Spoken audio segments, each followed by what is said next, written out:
ഇവിടെ തിരുവനന്തപുരത്തുണ്ടായത് വളരെ പ്രത്യേകതയാർന്ന നിലയാണ് എന്നത് നമ്മൾ കാണേണ്ടതായിട്ടുണ്ട്. ഇവിടെ സാധാരണഗതിയിലുള്ള വോട്ടിൻ്റെ കണക്കുകൾ ഇപ്പോൾ ഇവിടെയുള്ള ചില നേതാക്കൾ വിശകലനം ചെയ്ത് പറയുന്നത് ഞാൻ ശ്രദ്ധിക്കുകയുണ്ടായി.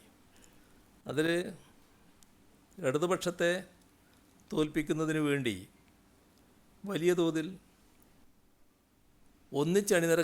പ്രാദേശികമായി ഒന്നിച്ചണിനിരക്കുന്ന ഒരു സമീപനം ഇവിടെ ഉണ്ടായിട്ടുണ്ട് എന്നത് നമ്മൾ കാണാതിരിക്കരുത്.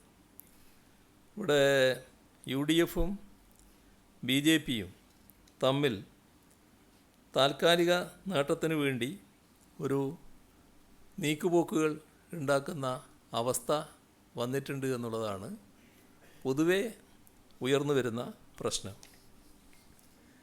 ഇവിടെ നമ്മുടെ ഈ തെരഞ്ഞെടുപ്പിൽ BJP ഉയർത്തിയത് അത്യന്തം അപകടകരമായ വർഗീയ രാഷ്ട്രീയമാണ്. പക്ഷേ അതിനെ പ്രതിരോധിക്കാൻ നേരത്തെ ഞാൻ പറഞ്ഞതുപോലെ LDFനാണ് ശരിയായ രീതിയിൽ സാധിച്ചത്.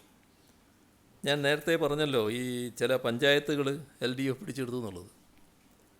കുളനട, ചെറുകോൽ, കള്ളിക്കാട്, കരവാരം, കല്ലുവാതുക്കൽ, കവിയൂർ, കോടന്തുരുത്ത്, ഇതൊക്കെ LDF BJPയിൽ നിന്ന് പിടിച്ചെടുത്ത മണ്ഡലങ്ങളായിട്ടാണ് കാണാൻ സാധിക്കുക.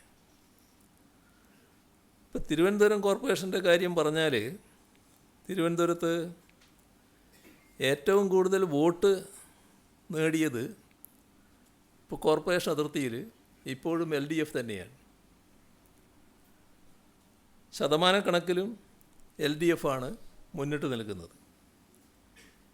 നമ്മൾ കാണേണ്ട ഒരു കാര്യം, 12ഓളം സീറ്റുകളിൽ 60 വോട്ടിനാണ്, 60-ൽ താഴെ വോട്ടിനാണ് LDF പരാജയപ്പെടുന്നത്. അതിൽ BJP ജയിച്ച 26 വാർഡുകളിൽ UDFന് 1000-ൽ താഴെ വോട്ട് മാത്രമേ ഉണ്ടായുള്ളൂ. അത് സാധാരണക്ക് അങ്ങനെ വരേണ്ടതല്ല. 26 വാർഡുകളിൽ UDFൻ്റെ വോട്ട് 1000-ൽ താഴെ പോയി.